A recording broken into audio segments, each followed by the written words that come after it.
Okay, so ngayon magluto tayo ng sinampalukang manok dahil request yun ni Mrs. Una, maglagay lang tayo ng mantika, tapos magisa tayo ng luya, tapos maglagay tayo ng sibuyas, lagyan din natin ng kamatis, tapos ayan, gisa-gisa lang, tapos lagyan natin yung manok, lagyan natin ng paminta, yan, konting patis para magkalasa, tapos gisa-gisa lang, yan, hanggang sa maging kulay brown yung manok natin, ano. Yan, tas takpan lang natin hanggang sa mag-isa sa sarili niyang mantika. Alright. Yan, tapos buksan natin ulit, tignan natin. Ayan, medyo okay na yan, konting halo-halo lang. O ngayon, ilagay naman natin yung sabaw ng bigas o yung pinaghugasan. Tapos, ayan, yung mano-mano yan, pampaasim, sampalok. Pinakuluan natin tapos didikdikin natin para kumatas yung sampalok, pampaasim.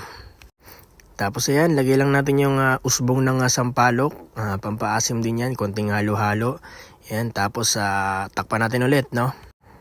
Antay-antay lang tayo, sagay natin yung mga gulay, yung labanos, yung okra, tapos ayan, yung siling berde. Tapos takpan natin ulit. Tapos lagyan natin ng ayan, konting asin, pampalasa.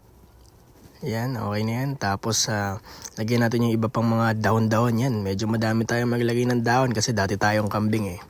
Joke lang. Yan. Mahilig kasi tayo sa dahon, sa gulay. Yan, tapos lubog-lubog lang natin. Tapos takpan natin ulit. Tapos kapag tingin natin medyo okay na, yan, halu-haluin nyo lang. Tapos yan, ikot-ikot lang. Hanggang sa makuha mo yung tamang trip mo na gulay, no? Yung tamang luto. Ayan, okay na yan. Tapos, ayan, tikman na natin.